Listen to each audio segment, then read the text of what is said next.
Hi friends, welcome to my channel మా అత్త recipes. నేను మీ గౌతమి. ఈరోజు క్యారెట్ ఫ్రైడ్ రైస్ ఈజీగా లంచ్ బాక్సెస్లోకి ఎలా చేసుకోవచ్చో చూద్దాం.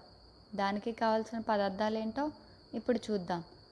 4 లవంగాలు, 2 దాల్చిన చెక్క, సన్నగా తరుగు పెట్టుకున్న 1 కప్పు క్యారెట్, నిమ్మ చెక్క, ఎండుమిరపకాయ, జీడిపప్పు, ఉల్లిపాయ, కరివేపాకు, 1 టేబుల్ స్పూన్ మినప్పప్పు, 1 టేబుల్ స్పూన్ శనగపప్పు, 1 టేబుల్ స్పూన్ ఆవాలు జీలకర్ర, కొంచెం పుదీనా, కొంచెం కొత్తిమీర, ముందే ఉడికించి పెట్టుకున్న 1 కప్పు రైసు.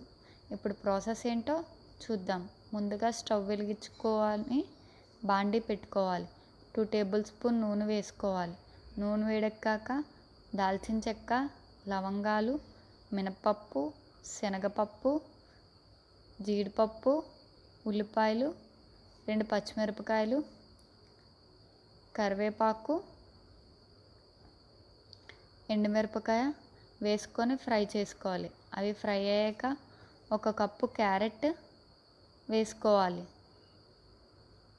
క్యారెట్ పచ్చివాసన పోయేంత వరకు ఫ్రై చేసుకోవాలి. టేస్ట్కి సరిపడా సాల్ట్ వేసుకొని కలుపుకోవాలి.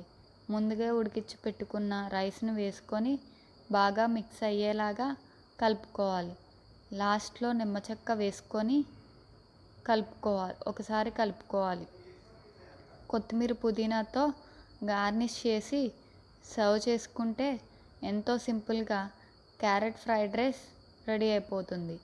ఈ రెసిపీ కానీ మీకు నచ్చినట్టయితే లైక్ చేయండి, షేర్ చేయండి. మరిన్ని వీడియోస్ కోసం మా ఛానల్ని సబ్స్క్రైబ్ చేయండి. Thank you for watching.